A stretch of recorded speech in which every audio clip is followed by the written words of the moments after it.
I hope they get from the film that what I got from reading it was just to look at the painting again. Do you know what I mean? And to look at the painting more closely and to look at his work more closely.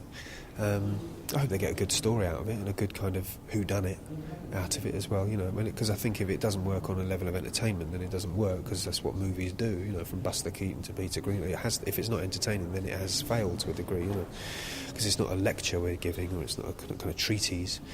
So it has to be entertaining, it has to be a bit funny. I hope people have had a laugh, you know, and I hope people have been moved by it, you know, because I certainly was reading it, you know. I think the stuff that he goes through, just as a man, as an artist, is three-dimensional and is well, hopefully believable, but also just relatable too for an audience, you know. We don't often see these kind of movies, really. You know, not that aren't somehow turned into an extravaganza or a blockbuster, or, you know, real kind of, just in a way that just doesn't, I don't know, in a way that either insults the audience or doesn't quite ring true or something, because it's a bit too glossy, or everyone's teeth are a bit too white, or everyone, you know, or, you know, suddenly Rembrandt has got a six-pack or something, you know. And I can assure you that ain't going to happen, you know. One pack, I think I've got a half pack. But yeah, I hope people just get a good kind of movie experience out of it. You know, I mean, what Peter does very well is kind of bring his artistic taste and his artistic background to films very nicely. And I think what I can bring is whatever I bring, you know, sort of whatever that is. But between us and the 300 other actors in it, you know.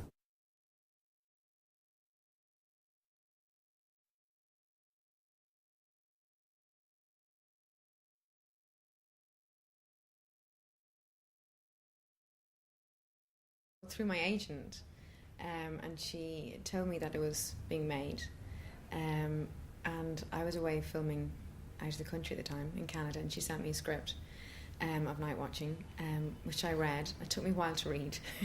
It's a fairly dense script, but I really liked it, and I really like Peter Greenaway's work anyway.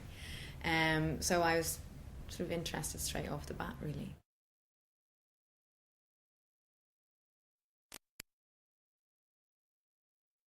I met Peter in London when I was sort of during the summer, towards the end of the summer, and we just had a chat really about the script and my thoughts about it, and his, and he just sort of spoke at length about his sort of reasons for doing it and his vision with it, and we talked about the characters, and that was it. And then I sort of heard a couple of weeks after that I got the part, and then we started filming sort of fairly quickly after that. So once I sort of met him, it was then a fairly speedy process, you know, till we got started.